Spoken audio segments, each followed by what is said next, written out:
adwene na manfo no enhunu no kore enko ba bia nkonkotie aha ana nyansa ewo aha ana ye kan kore aha ne ye use ground to target missile intercontinental ballistic missile ne de kan kore kire tumi without fear without favor aha ne ye kan kore no whether NPP whether NDC aha ne ye de sika ma obi so no emo oman no ho bra ye de sika ne ye tumi ma obi so hwe oman no so a ye kan kore no kire no from the days of Don Diego di Azambuja si yebedi nkomo a ukọ eyemi na na fieja efia yewo Abranaa so ho veranda ho ana yetina edi nkomo uduru Asante Agona bosomfo ho ho ana yetina edi nkomo chese ba bia bekọ bia no from Karaga ebesi Christian Bo Castle edi free Christian Bo Castle ekosi Elmina ene ne Potem Walubu ba bia yetina edi Ghana nkomo Abranaa so enchima fidie ni free ha ene ye vice president of the republic and the manager or let's say the head of the economic management team wayira esi ebusasa Dr. Baomia wo hefa ene ye bebusasa question no doc hwe na se de ekoso no wakasa na omuntia omra me kan kire ene ye behwe the happenings within the rank and file of the NPP sabisabio MPP MC 11 and 17 no wa mo primary sa wa mo ye nyina no ya adwene afri so ene Abranaa so ye do obekọ 1979 ifa ye do obekọ even 1969 the traditions of the MPP ede wa ba bedu 1979 Victor Usumo penso ede wa ba bedu 1992 omampani ayikufuo ene Dubu ahempe so ede wa ba bedu 1996 kufuo ne nanado no mom kekaka ye bedi sa nkomo no ani aba behwe baby a ye abedu sisi as the political party because after all MPP is a formidable political party. The happenings within it must be a concern for every Ghanaian. Ye behwe sa nkomo no ene fuel eda 10 cedi 80 pesos for diesel and 9 cedi 70 pesos 90 pesos in certain places for petrol. Ebi kura 11 cedi for diesel. So clearly, you behwe diesel and sensem. Ye wi a e-levy omampani Akufo-Addo ne na pamfo se adwena ye dibu man no wo mo de na shorti sesi eti wo mo kọ peduase ho na wo mo kọ famframa akodwene ahwe kwan o mefa so de Ghana akọ nanimu ho nso ye bedi sa nkomo no. Still, I remain the Bombardier Field Marshal Squadron Leader General Kabaka Bomfa Desia Secretary Desia Mifra Santiago. I am the man that bears the spirit of our forebearers from Kenneth Kawuna, Leopold Senghor, Samora Mase, Madibo Keita, Jomo Kenyatta, Julius Kambarara Nyerere, Kwame Nkrumah, Nelson Mandela, Robert Mugabe, Muammar Gaddafi, all the people that fought for the freedoms of our people as a continent. Thomas Sankara no mama Kenyina Sunsum Timimu. And Kobabia, I am the primus inter pares of this country, the youth president of the republic. Mesdames et messieurs, the show continues.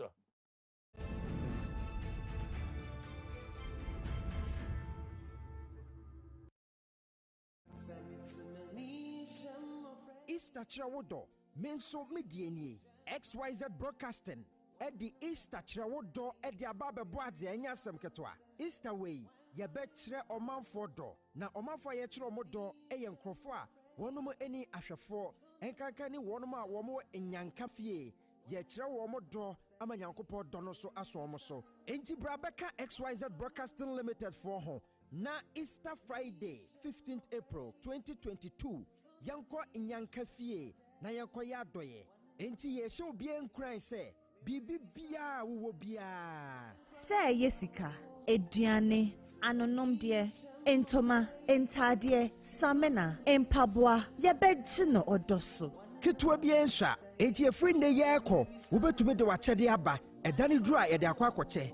Number now ubetumi de usika sende so, 0597 2154 19 0597 215419 na mebusem etre dunkron ni chichemu dunson ese ni wo hunu ohiani mobono woye edi manyankopon na nyankopon so ese tua sa nipa no eho ka Easter Trawodo menso medieni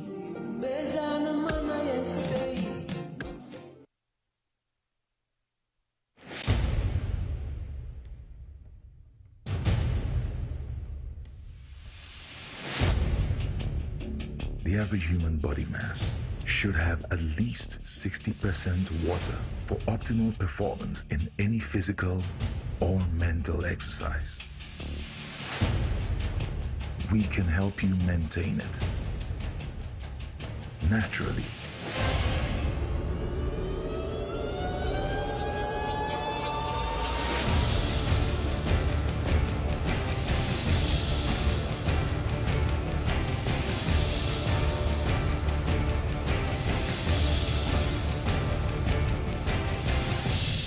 X Natural Mineral Water.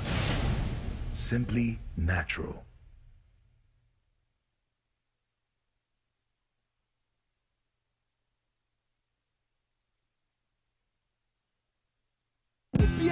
Degree, Entina Usukobo, Debbie, Esakra Humbo, name of degree programs, CBCS, you are more demofua. Nuntina, Ghana Christian University College. Ya, what a 2 amount for Babru and fear Dunu, 50 years, and yet, our Homo. We're better too. I'm our skills. I'm what you want to say, yes. We're Dutch assurance. And you took a power degree, HND, and now professional programs, accounting, banking and finance, human resource management, HIV/AIDS management. Nursing, computer engineering, IT and systems, theology, and KP. Ghana Christian University College. Ejimima scholarship wa 50% ese a cano wa fefa that was what you our programs in name for administration says 0204 069 583 and 057 65 33307 and now for application for online GhanaCU.com. Ghana CU water 2 and what by Okenifu our dance on cry. If a cry na menisika, etia yemefui. A hifa pa na menya bosia, edia tre mejuma yimu. Kai cry, my bread, me busia, ato taxi for Suhum Rural Bank. Suhum Rural Bank.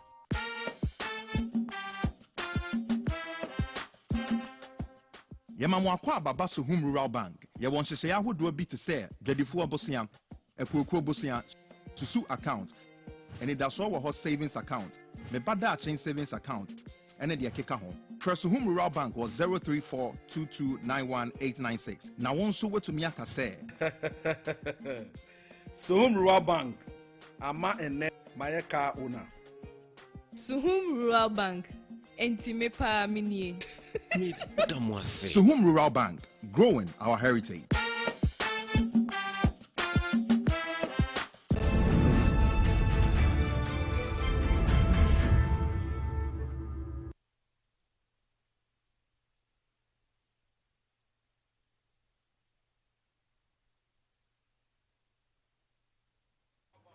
But as I said, what I saw at here, Abranaa so on TV XYZ.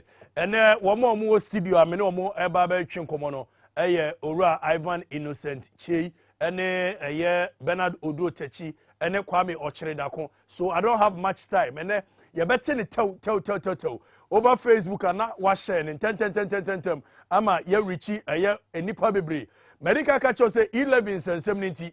Gradually, we are forgetting the happenings within the rank and file of the NPP. And Yama NPP here were more elections, police station executives, executives, happening across the length and breadth. So, obviously, asem ebeha. But before say yebeko akwa heno, yemusa question is where is the vice president? Dr. Bawumia, your silence is so loud. Where are you? Hey, you were Krasia, Anka by now you are so tene, winim tene.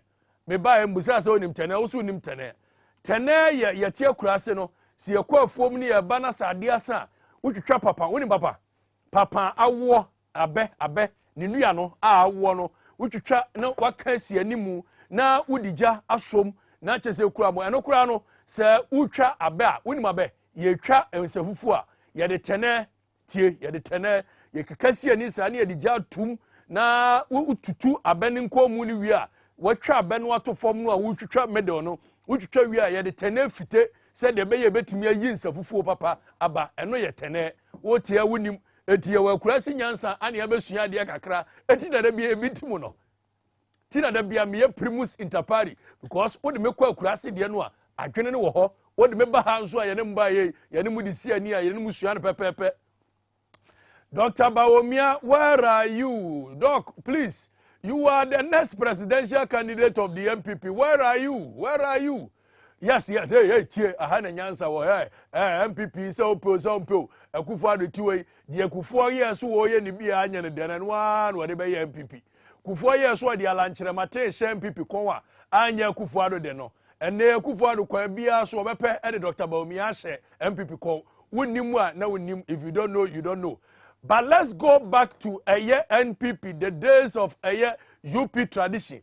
You see, NPP a party bia make Afrifa ye nyina ye ba fe ni ye to omase ensemo ye papa no ka kire ye bebre nya no kore afa ye nyina ye ba ni ye bie ya dwenem ni ehunu se NPP no ye twa ntro bebre afa ho ene ye ba wawai eye wani na wahwe ba bia NPP free ba omo ya wo se UP tradition omo free UP mu United Party omo ye number PP no wo mu free won ba ku bia wo ho abone a omo di ye nti omo mpeso mmekọ eye PFP ene ye be yi ni nyina pie na wahwe eye ba bia NPP efree ba ye Yebeko back to 1979. But before that, yenka hunu say NPP free the tradition of almost say Dankwa Dombo Buzia tradition. Dankwa Dombo Buzia tradition, no, okay, Dankwa ne represented there. Almost say UGCC, the forefathers of NPP. So Dankwa and a former UGCC, is that correct? And ye no almost see Dombo. Dombo no ye wanya. Dombo mrebi a tramote NPP. At that time, they are Northern People's Party. In the north, I want also enya a vote bebre bad or the beka at that time a Buzia mo party home and momu we need seat. Now ufri one by UP Tradition United Party. Before that PP, which is still the same, a year Buzia at that time 1969. Kwasi Amankwa Afrifa and General Ankara. Time wo mudi adie wie ye no mo see return it back to a year democratic rule. Ana eye Buzia ne nkrofo omo ye say womo ka hunu say first MPP no a ene ohunu no womo free eye NLM mu nso ana ba ye at that time bafo osai akoto NLM emu ana MPP free ba ye because NLM ne eye ye kan say Northern People's Party ana domo edianimu ana kabo mu ema more seat during the days of CPP. And so ne ye kind of traditions of NPP near yi ba for say akoto afrimu sabio dankwa te UGCC ye NPP mu say na so ye de dankwa aka ho ayi eye ba for say akoto afrimu ye didimu 1972 anaja IK champion ebetu eye Akufo-Addo ne papa as Edward Akufo-Addo ene eye Kofi Abrefa-Buzia wo mutu wo made so IK champion, general champion, idea from 1972, 73, 74, 75, 76, 77, 78, 78 in a FWK Kufu. Etu wano adia so dear friend Palace School no. Emma 79, JJ Rollins baye wano subabe 2 FWK Akufu. Ene na by Supreme Military Council 2. Ye 2 wamugui. The same 79. Ana JJ Rollins yes say yanko back to a democratic rule. Now, you go back to democratic rule, no. Now, CSR forming political parties, and in the formation of the political parties, NPP dia womu form ye, and they womu fanka ho, omo ya msi ye free UGCC, ni ye free UPim, edru ba akwa 79 di womu form ye, and womu fanka ho ni mdeti eni ebechero. Di enti ya 79 di and womu fanka ho ne se womu di iboni bi woho. Tienye, hey, tia ha na nyansa wo. 79 MPP no ahunu ne ne no wo mo nananum di bone bi especially sankrofo ye tisoi wo mo nananum di bone bi 79 1979 general election onipa was standing here on the ticket of the People's National Party PNP Dr. Hilary Man for Dr. Hilary Man picture etu TV ne soma Ghana for na wo mo hwe Dr. Hilary Man no yi William Foriata free ho yi William Foriata for Dr. Hilary Man bra for Dr. Hilary Man bra. Follow me. Dr. Hilary Man is standing on the ticket of PNP. Take note, CNA. At that time, PNP was from the tradition of CPP. CNA. At that time, Dr. Hillel Liman was coming from the traditions of Kwame Nkrumah, which is CPP. So Dr. Hillel Liman was representing the traditions of Kwame Nkrumah. Mind you, Tienye, mind you, Ufri, the independence of this country at every point in time, were the traditions of CPP and the traditions of NPP. UGCC, no more than NPP. No. Now, Dr. Hillel Liman standing from the traditions of Kwame Nkrumah, and there was something that was supposed to happen. Now, NPP ekuo baako near friend PFP TNA PFP Popular Front Party. Now PFP no na nipa esu odi animu at that time. Now we had the rank and file of a Sabio political party no. Now we say nipa wachepa at that time wo ho William Oforiata. Fa William Oforiata picture to inu so ame. Fatoso. For William Oforiata to so TNA Fatoso. Where William Oforiata Kufuado wofa TNA. Where William Oforiata na yakwa William Oforiata say papa won wanyini brabedi PFP no anim William Oforiata se saa time no wajai politics wo kwa kosum nyame etu wo kwa yaka ne say asofudie esku etu ndo anya politics TNA boni MPP di ye 1979 eno nti emwo ntimi mfa saa PFP no enka wo traditions ho and they okwa the website of the MPP omusi ye free UGCC ye free PPM ye free UPM never do 1979 the no more PFP everywhere because wo mudi money bi so William Oforiata ye consulting ne se papa be de animu wo se da bi wono wo kọ asofudie school ni asi boyo yate afa William Oforiata se woni ye heard the rank and file of the MPP ye kwa hwe PFP at that time nipa na wodi animu obetimi akwaji tumi ama yen me ankasa mase bibia me ankasa menua me ankasa mebusua pani me ankasa mi kuro mu de hye Victor Osu aye friend Kwabena pie so woni Victor Osu we any Victor Osu at that time Victor Osu was an attorney general and also minister of justice TNA your friend Kwabena pie Victor Osu Rakubrobe wofanie Rakubrobe 8000 ne wofanie. Now Victor Osu at that time was the most formidable candidate after say William Oforiata ka say one stande and ye PFP. Victor Osu babedi PFP anim ya bontoa PFP ya kono enkrofo pe Victor Osu so mra media de Victor Osu akọ all the rank and file tie ha na nyansa wo tie afa Victor Osu ko campaign Edubuahi ni pabonefo mesi MPP wo monka no kure meka no kure tie meka asema kiro Edubuahi a wono na ni Victor Osu te ehye so sabio agona ni dwabenki enchem ni akoka asem a Victor Osu ubedi wo se da satam kwasi amankwa Afrifa diade awie wakotena krobo wo mampon Victor Osu bedi ade kwasi amankwa Afrifa se da wo mpene enkrofo esi mpene ma otumfo poku at that time kura fra omo mi ankasa mi wo fa ya henkura Afrifa ne call krobo ekofa kwasi amankwa Afrifa etina ka mu ede ne ba ahemfie eba so mo be kasem ya ka se otumfo pokuare ka chem se Victor Osu na se manfo no agina tomo se wonko agonafo mu tie ha na nyansa wo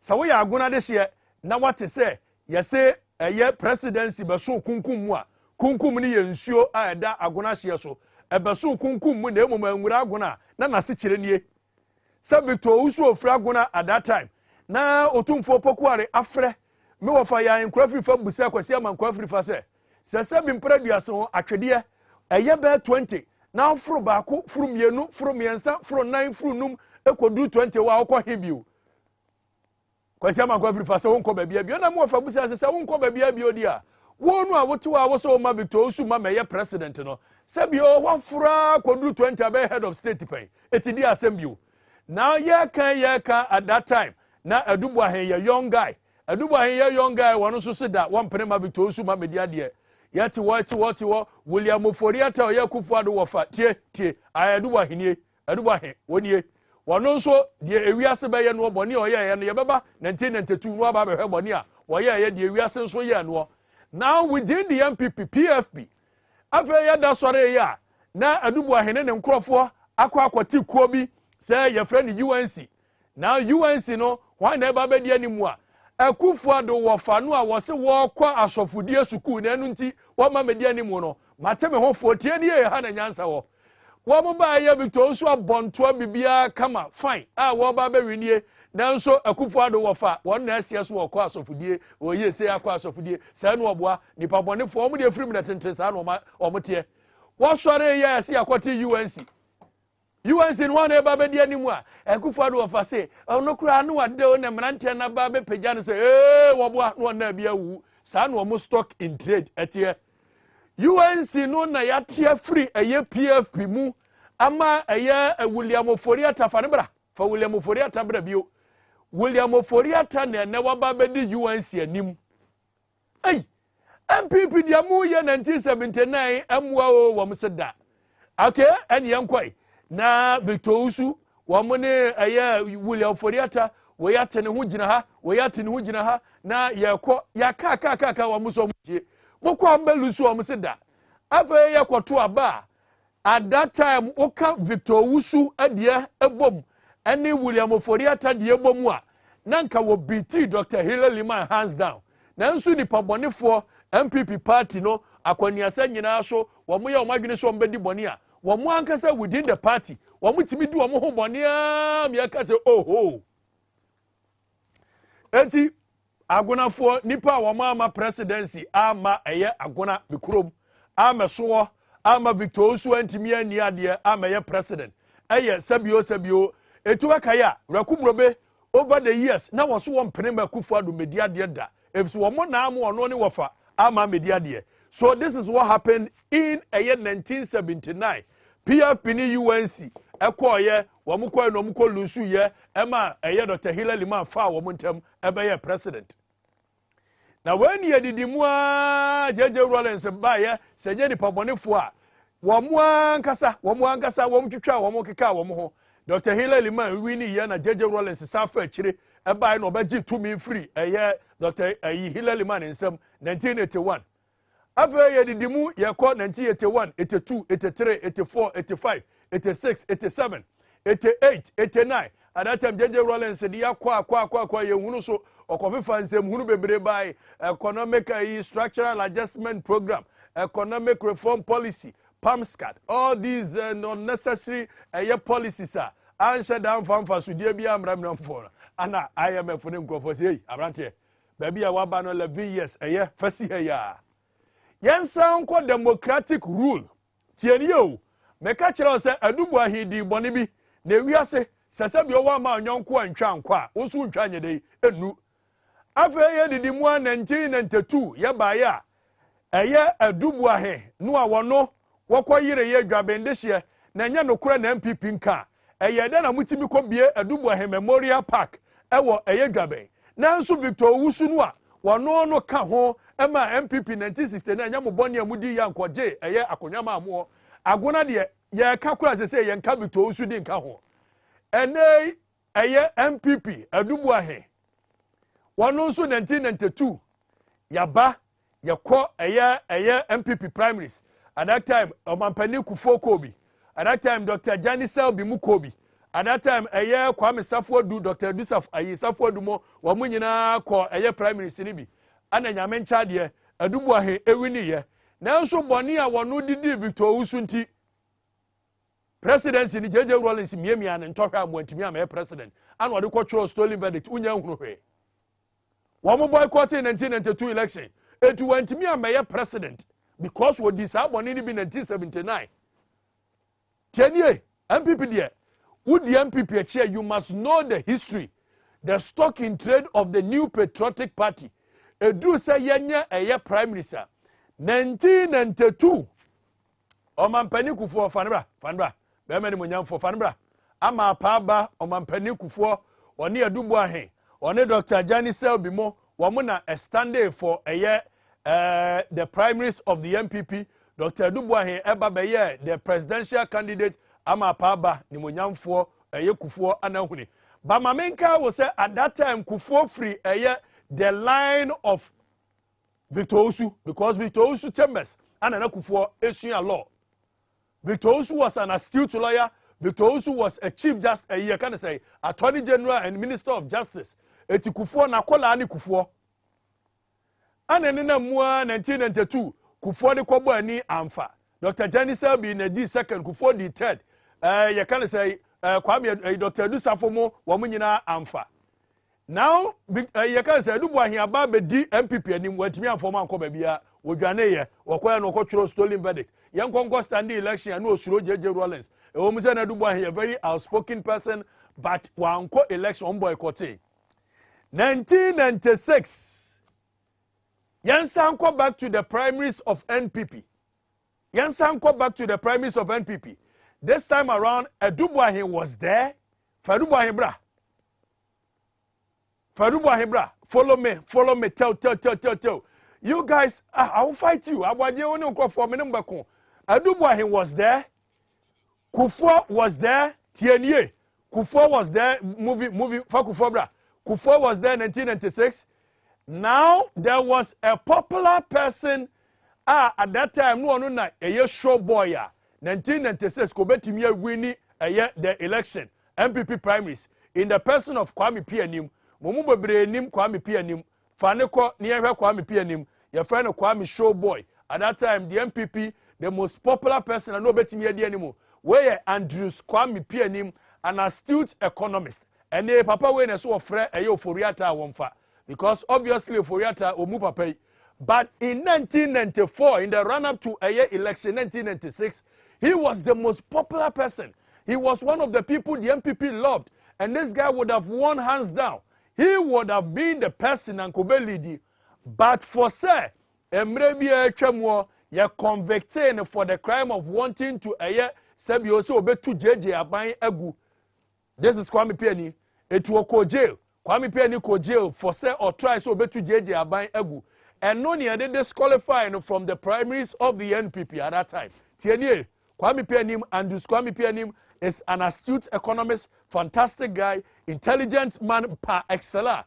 Now so because he said oh yes so be to JJ Abayin Egu and no ye chain didn't go jail niti. He did not qualify to a yes or best obey lead the MPP. Now when they disqualified him, the amount of Mampeni Kufuor be a president. When they disqualified him, because he was so popular at the rank and file of the New Patriotic Party, he needed to back his candidate. This time around, Dubois was on, Mampeni Kufuor was on, and several other people were on. But bet you, Kwame Pianim had in the support, Ekota Mampeni Kufuor echi, Emma Mampeni Kufuor, Yako 1994, Abanwe, Boni Dubois Hedi, Eye Victor Usu, and they were also MPP4 Edibidino. Mampeni Kufuor be in to akonya Emma wono and eba be lead MPP in 1996. So in 1996 it was a battle between JJ Rawlings or Mampeni Kufuor, quite a few others. But yede kobo so na see JJ Rawlings as retaining his seat. Then we moved to 1998. 1998 yanko hwenkrofo a wo mo stand here Mampeni Kufuor was there. Nana Adodankwa Akufo, the President of the Republic, Fananado near Hadia. Nana Adodankwa Akufo, the President of the Republic. And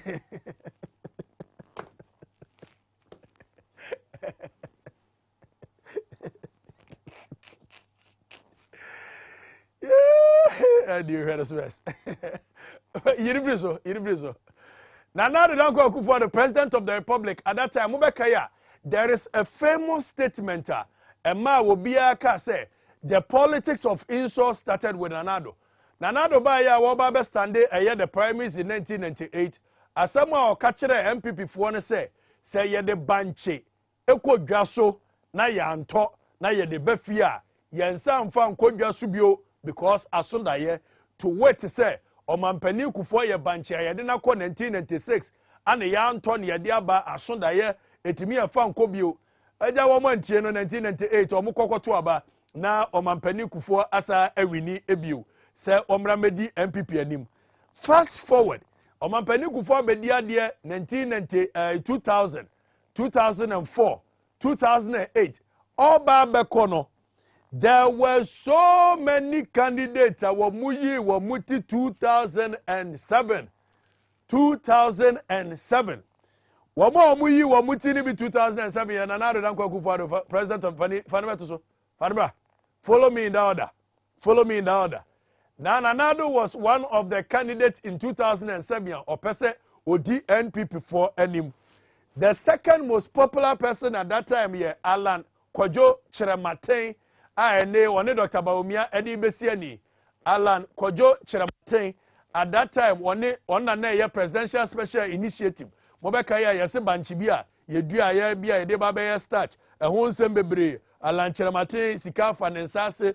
At that time, one also by so babe standibi. Yanko at that time, the vice president, Vice President, His Excellency Aliyu Mahama, was also part of the Akromfo Dunso Nyamna Mikaye, a Sedun Katia, and I can't say a Akromfo Dunso. So obviously, Aliyu Mahama was part of it. Now, Yanko, and Nipa no Toso, Ado Kufuor, Dr. Kwame Ado Kufuor, who was the president of the brother of the president, President Kufuor. Emma Nkrofo ka say ada odwinsa presidency no busua akonya na. That was Dr. Kwame Ado Kufuor. Now Omafo Safo ana Osafo Mafo. Sorry. Osafo Mafo. Aha, the next person is Osafo Mafo. At that time when you mo kafa no say Macmillan books bi a ni atwerechire no for sale. Wono nso wokokoton ye. At that time when you mo kafa no bi ni say okose okwakoje loan. Ye koje no salon, hairdressing salon. So Omafo Safo was part of it. Dan Kwaku Botwe, very fantastic gentleman. You see, MPP Dan Botwe in the days of Kufuor, everybody thought that he was going to be president. Okay, he was a presidential material. And the MPP no, and Grophobia almost information for almost position or more. What them who necessary party Yamudia would not Muya caretakers keke. Muntombuasi. Now Dan Kwaku Botwe at that time was also a presidential candidate, young, affable gentleman. He is a real gentleman. But unfortunately, Dan Kwaku Botwe ankwangu siwe. P Ousu Ankuma, Papa Ousu Ankuma bra. And also Estandibi in 2007. Yanko Eye Hackman Ousu Ajiman. In 2007, Hackman Ousu Ajiman was part of the people who wanted to contest for the primaries of the NPP. Hackman Ousu Ajiman comes from the very long days of 1992 NPP. He's been there. He is a godfather in the NPP.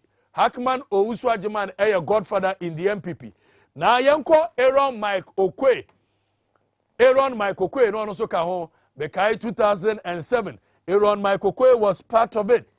Aaron Mike Okwe. And Obedi, a Speaker of Parliament. Edu baby no ntimi na Ntebastela no pesu odia. Eno no womode emafia no. So Aaron Mike Okwe. Now yanko nipa bakwa, the late Jake Obechebi Lamte. At that time about a communication. He was a communication par excellence, an astute communicator, an astute brand person. Ebano Eye brand management. He is one of the pioneers of Eye brand management. That is Jake Obechebi Lamte. Now, Yanko Kofi Kunadu Apreku. He was, but mind you, Kofi Kunadu Apreku 1996 on also called Eye primaries in. So he's been wanting to be president, Eye presidential candidate of the NPP for so long. Kofi Kunadu Apreku pesu obedi NPP and now Yanko Eye Kwabena Frimpong. Boate, Dr. Kwabena Frimpong, Boate, very renowned person, very respected person. Yena bunu kromha, cardiologist papa, ba kumahu nsemwa. Onto se galam se nsemi ba ya ja wo se ni din wo mo na na oye fantastic gentleman at that time. Now Boache Ejiako Akufo-Addo mugu na nimu ase, wo mo share that sacrifice no. We ya agona de share Boache Ejiako fra agona mikrom. Ne momu no ne mamu ne free krobo ne se efiri mikrom. Agona Boache Ejiako ne banie. Na Boache Ejiako wono so free per president enye ne.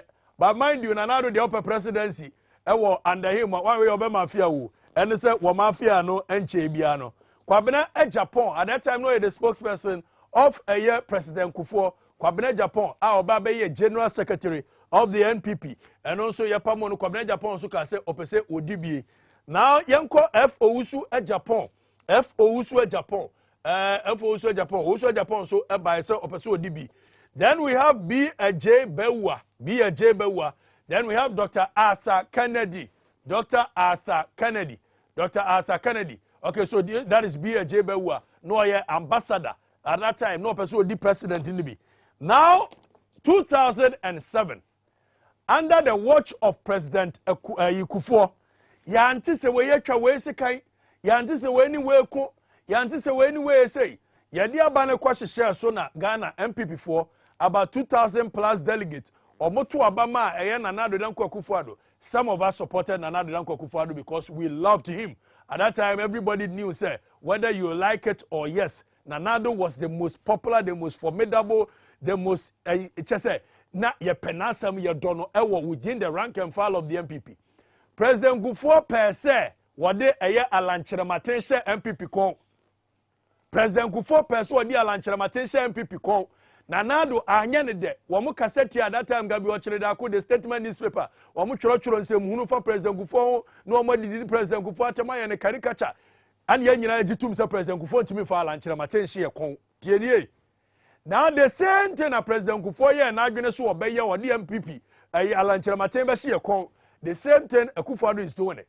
Now under President Kufuor's watch, NPP yanketwense kan yanketwetuo yanyese.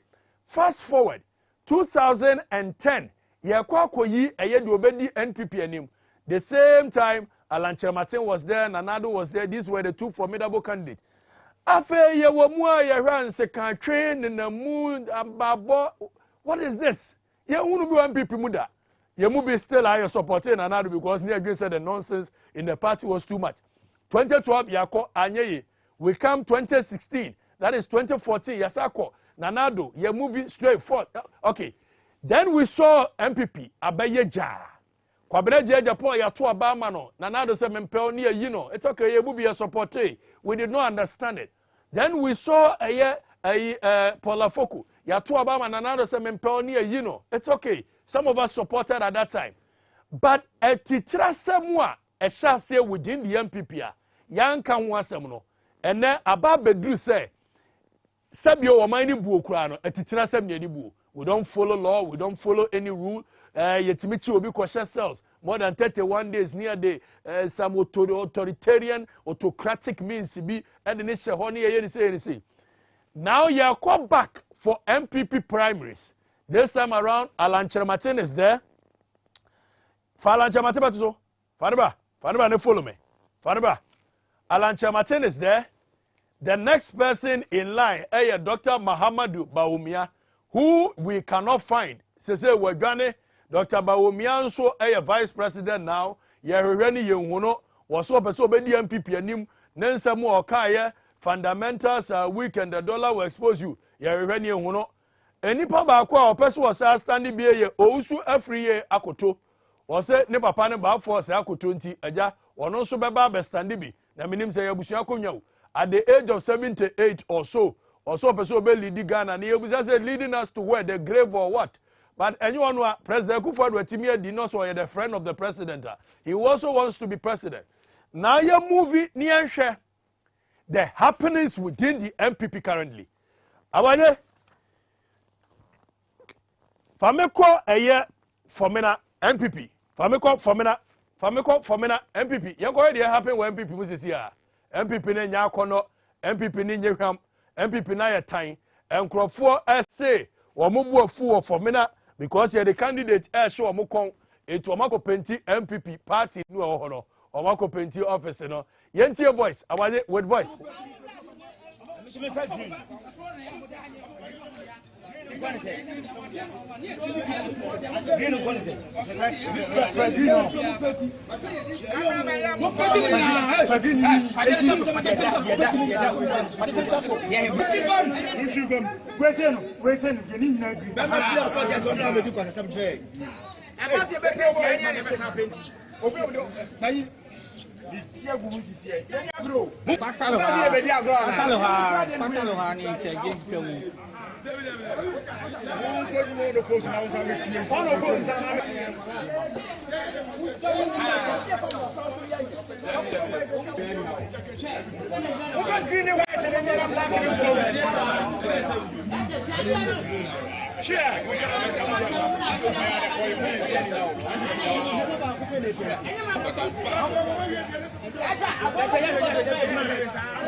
So obviously, omo ewie ya no, omo penti the party office into NDC colors. Say MPP ni nya kono bio. They don't want MPP again.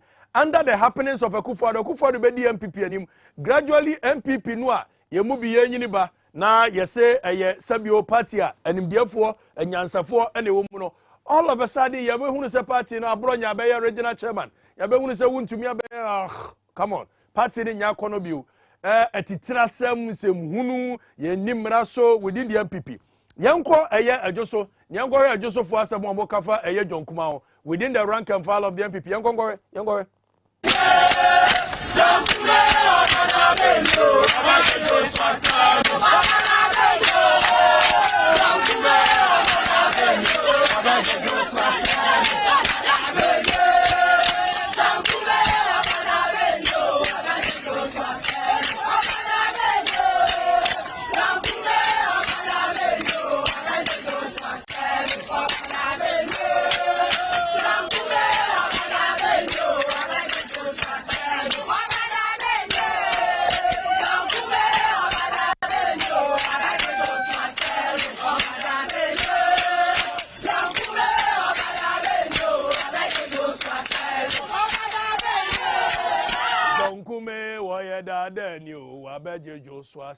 Ejosu at that time na Ejosu Dwabe constituency because na me se eja hene ono na boama akwasi oseje babaye MP in Ejosu 1996-2000. So I know Ejosu Dwabe very well. Me wa for ya Hinkro-Afrifa-Mensah DCE for Ejosu Dwabe in the Kufuor era for 2 times. So I know Ejosu Dwabe very well. Ejosu for ne se John Kuma ye dada ni wabaje Joso ese no. Yanko achemtafo na yanko ngwe atachia the omodi and achemtafo within the MPP yanko.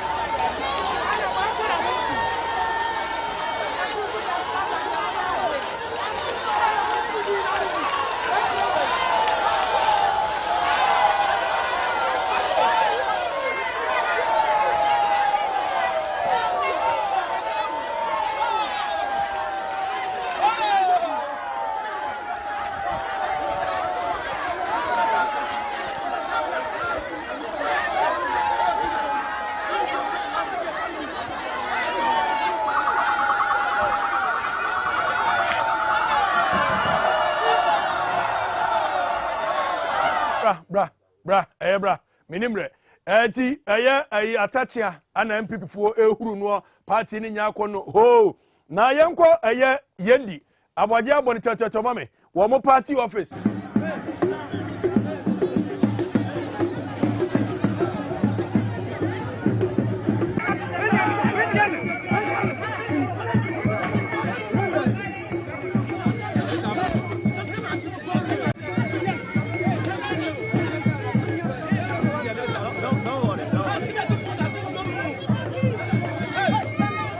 So we yendi party boys no womo say party office because under the Akufo-Addo leadership not only say Ghana nya kono but MPP ni nya kono. These are the boys yendi yanko achimda na yanko MPP say womu huru womo chairman say or say party no we achimda MPP party womu ai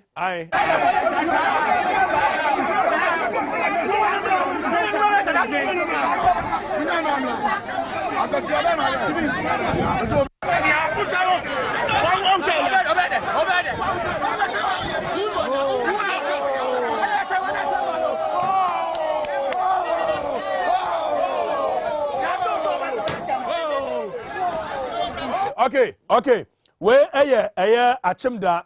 Yanko say we are contemporary yanko radie. What is happening in the NPP? Yanko say so we are contemporary brantie no and I say NPP ne nyakono. You say wo mumpe on oppose some Akufo-Addo impose people on them. Sabio yakoka ne atwitwa bi se ka brantie no osi akire no. Yatwitwa ne se kan prepra no. Eno yanko yanim. But one of the most intriguing part, a whole lawyer, TNA, a whole lawyer within the NPP or your bar the constituency. That is Ablekuma West. Yankoni ready or Modia a Ablekuma West chairman. Yet you try to Tirimu Sekai. Now, Waka almost a Mianka Samadam for Paka. Walk standing a regional why Yenina supporteno. Paka is behind this. Yankoni Yabaji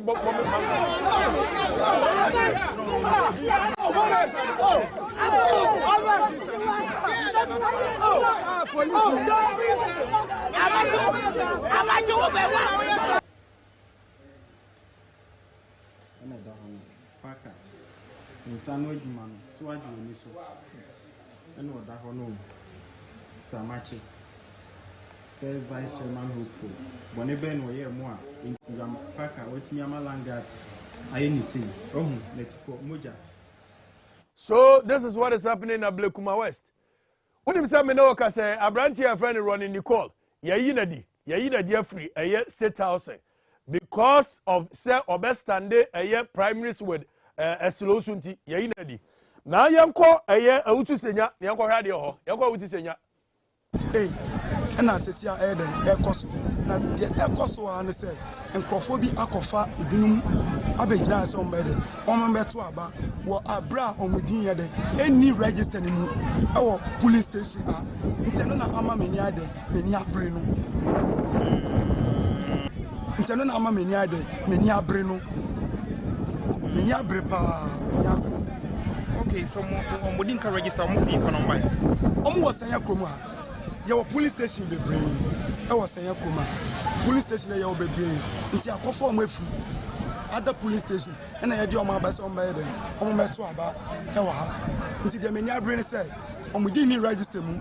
Until me, say, Mama, Mom too. I mean, and that's what I want. But say free and fair. Let me call no post. Obian contest me. Obian contest me. Until another embassy say. So this is what is happening within the NPP, the rank and file. Baby oho, but minimre. Yan hear Akufo-Addo enim yan kan kire ne se. E wo mu se free mera 1969, 1979. There wo ene wo famo mo ye eye bitowusu. NPP there sa within your own party no angasa no. Mudi mo amo bone chance mo ye no abonten kura. But this one time. The rank and file of the NPP. Dr. Bawumia, I know clearly say the likelihood is that when Ababe DMPP and Nimwa, your train will so Oba Somia, a high, but say now, Obos, yeah, also Babe Bidia. I told you, Moankasa. But I'm about my penny for a studio. I be in Kobo.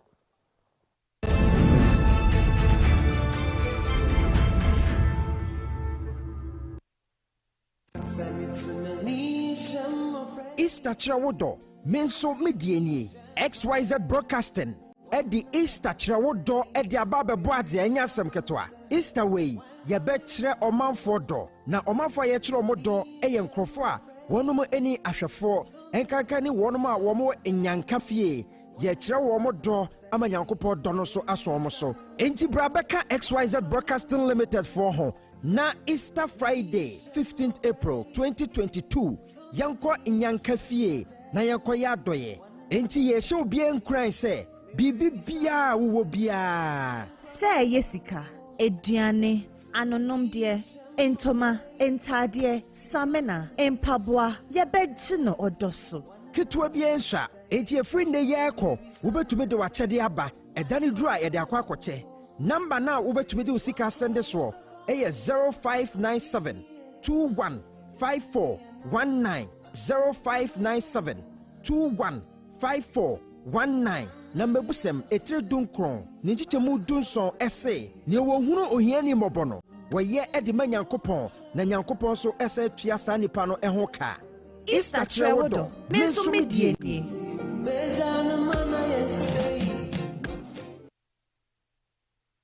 This advertisement has been vetted and approved by the FDA. Hey, good papa.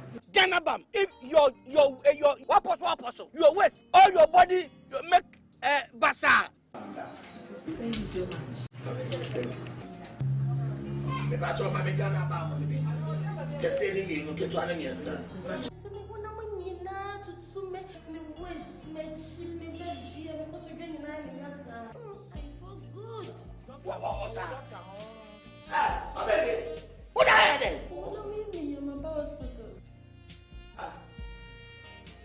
Ganabam!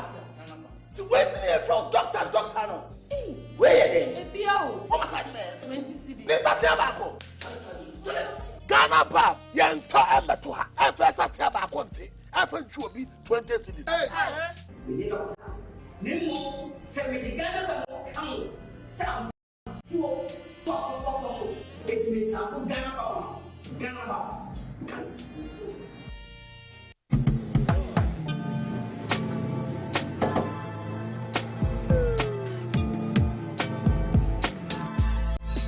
Welcome to AutoCheck Vehicle Diagnostic and Licensing Center. I hear my car can be checked here without going to so many hours. Sure.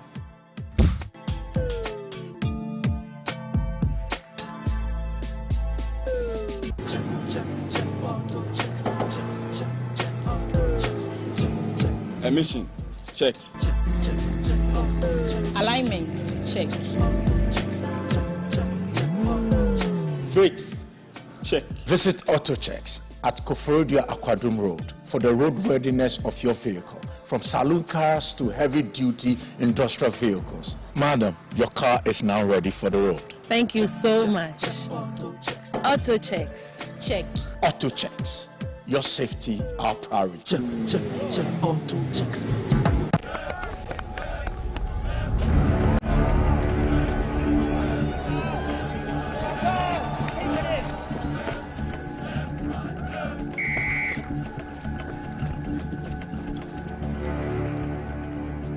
We are one man short. Should we invite him? Yeah. It be old cargo. Can I join you guys? Yeah. Always free, fresh, natural, eggs, mineral, water.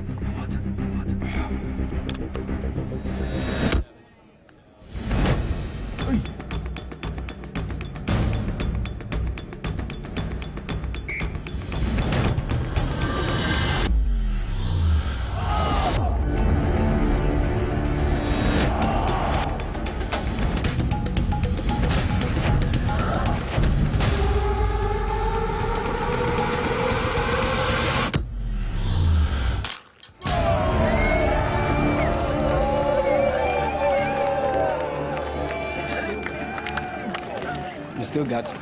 Always keep hydrated naturally. That's my secret.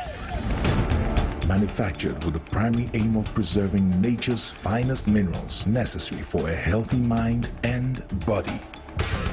X Natural Mineral Water. Simply natural.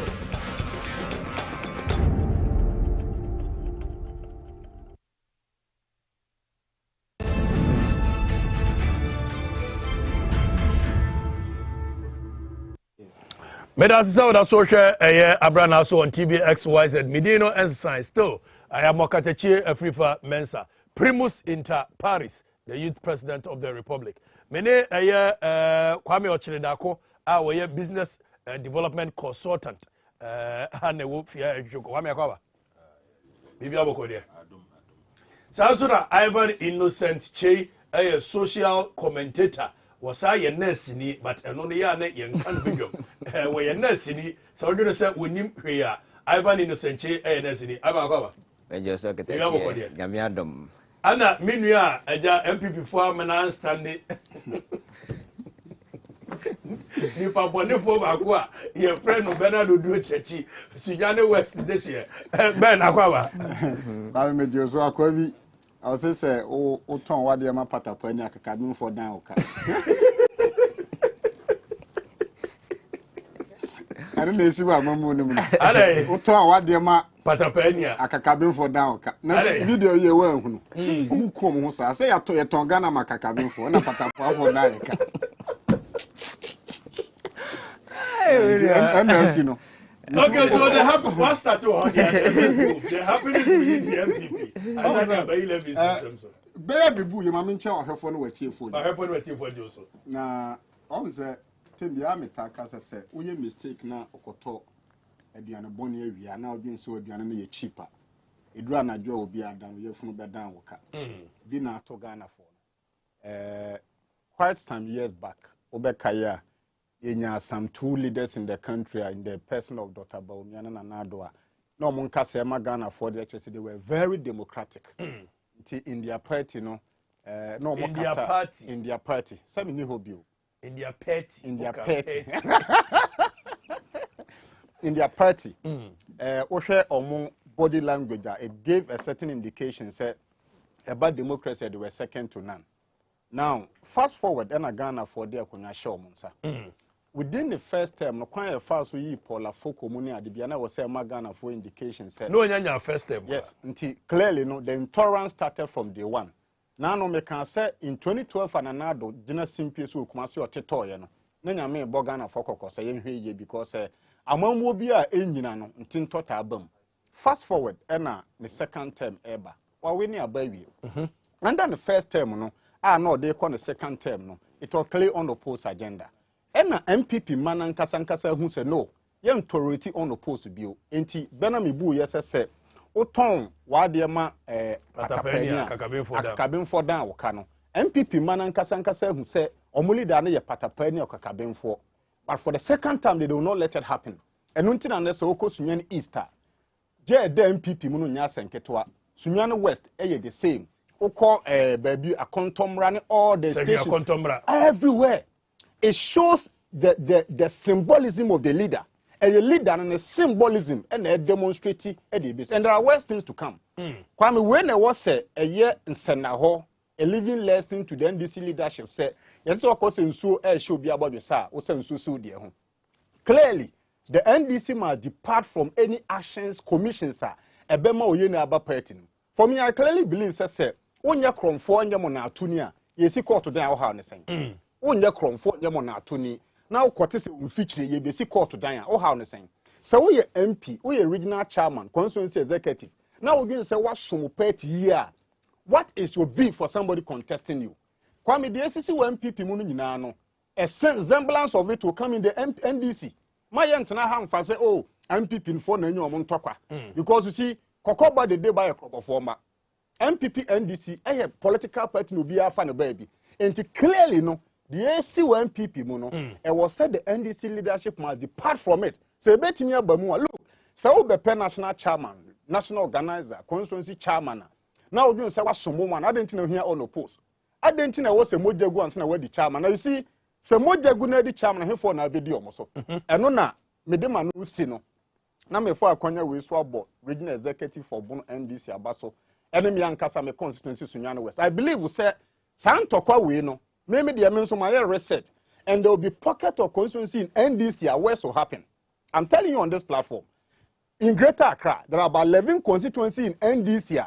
So ma pepe ya mamua. It could lead you to even 2 or 3 years a campaign. Okobunu region, there are about 3 constituencies in NDC. Say national leaders from 4 money and see from Ama Sundia Ma. West are going to happen. Oko Ashanti region about 12 of them. Which clearly say Ghana and then nipa mpe on post. Nipa mpe so. A democracy. Makwa no bi anko kire na dwen. Kwa me ye kire ya dwen wie. Na ye ka se oh jam ne ye pena. Dodo na bedi na ti basa o ye tin to bebo buga bebo mafia. At the end of it no, ye be pie ni party, be twa ni party. And don't forget to say within the MPP now the one ebo mafia. O na say person ba mi atoko so me flabera. Yes ni nyina age obi asabi wadwen na ho clear. Hwe alanchamantin kotua forms nyina aka. And oh yes, a forms na man for be pick up a police station executive no. Me matuaka. Ni nyina across the nation. Yes, otua wie ya see okay. Say una watua ba ye ma form nkwa abonten. And in Kalan 3 or 4 career no nke was say all the tools and track ye chemo bi anya bi a wokwa say na structure na tie your multi committee headed by the MC on a mistake ne sha ase no about 90% of the MCs are pro Baumia. Okay. Obekaya abra aban no salary MC for the first time no omo delay no 9 months. The reason why BNM omo report to say so omo the initial delay him by ya now about 70% to pro Alan. So they tell the aban twes nsan and omo change entirely most of them. Until now ye ka say no kwa MPP ma 90% of the current MMDCs are pro Baumia. And na MPP yes man so they tell dia committee na ye bet chairman ahwe abato no so no MC should be the chairman. Enti Alan what form no but form na what no nipa na e kosi ni so man regulatory election e Baumia nipa. Enti that is where the problem started. Enti na ye ka say no Baumia to form ka. Eni sa ukọ Greater Accra Baumia you Alan you have paid for the form. But MC you know to so MC no to so be hwa ya to aba no oye Baumia nipa. Enti wo dey say what form say wo dey kwa koma Afrifa.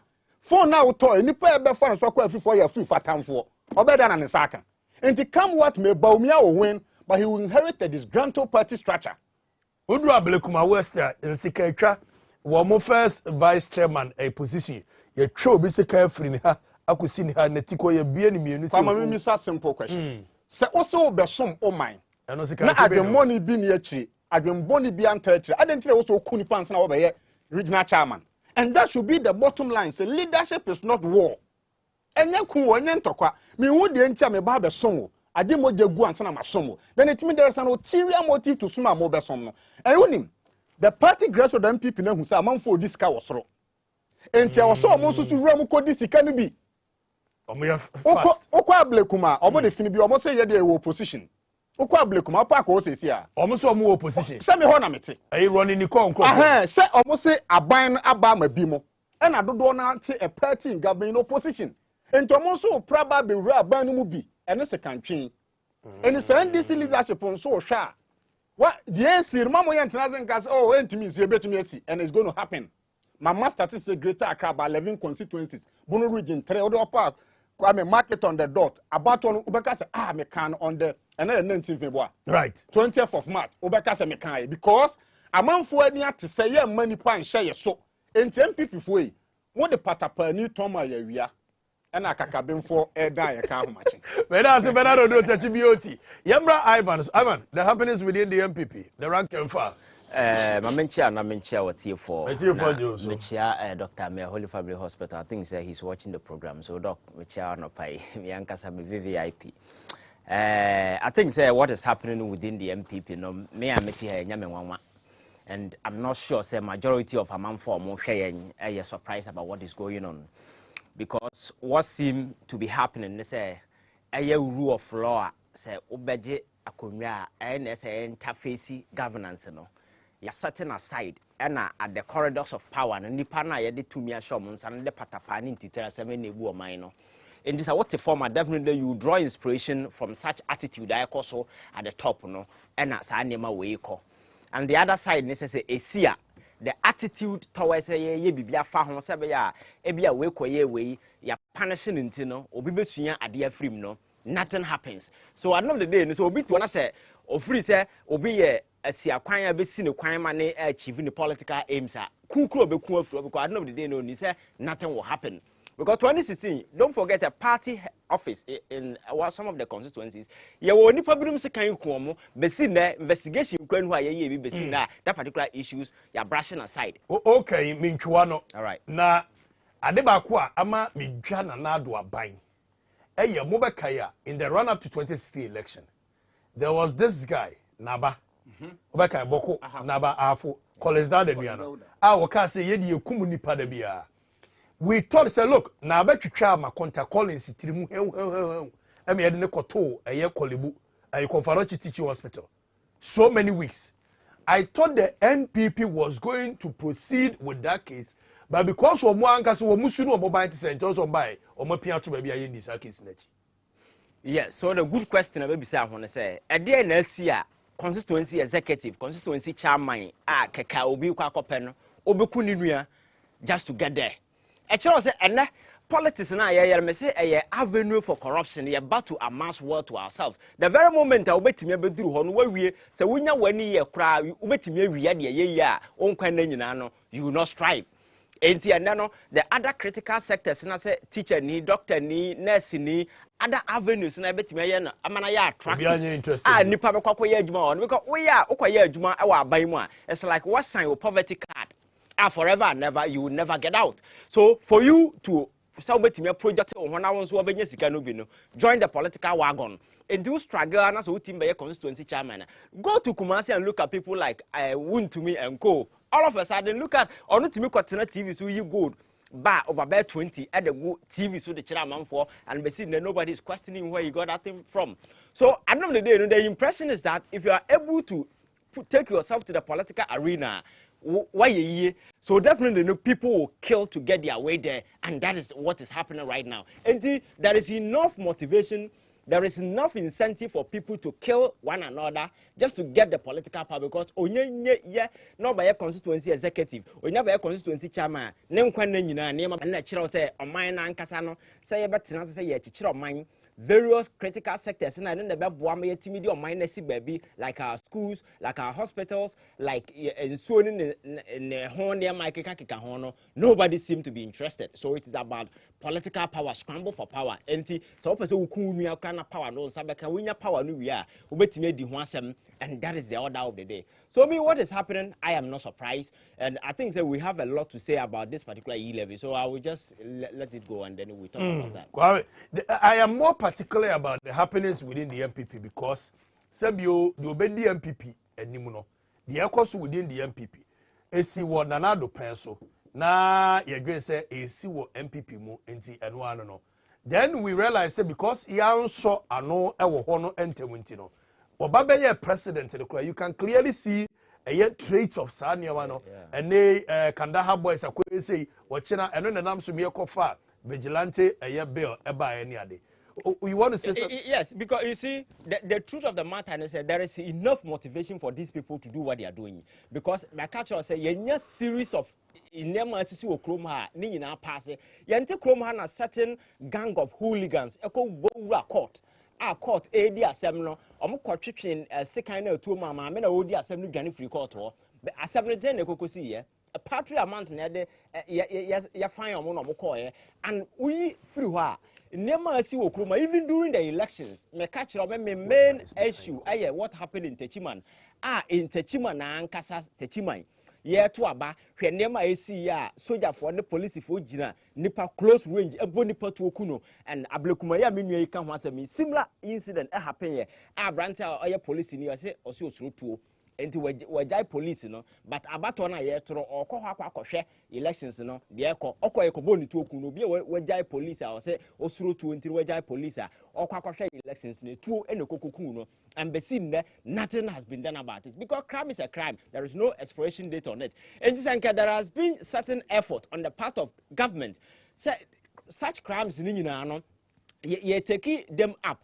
Now investigating baby as a nipa as you're punishing. At the end of the day, it serve as a deterrent to deter further engagement. But there is absolutely nothing about a politics and money see, and for that matter, people get away with it. Look at what is going on in this particular country. So that is why I'm telling you, there is enough motivation. The president and the government itself is not interested because that roguery mindset. That is what they are using to rule this particular country.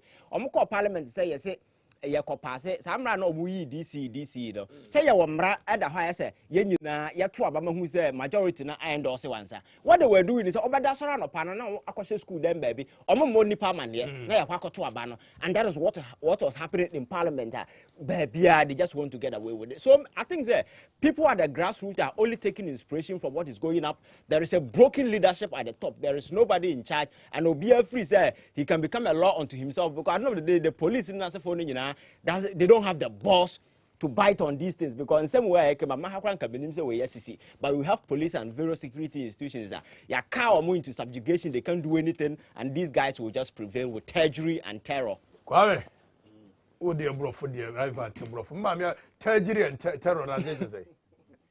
kabensem ne wo ya meku ya no ne tajiri entero ma me akosu abru wa tajiri entero kire se akakabensem kwawe fa benante wa we su ade adodo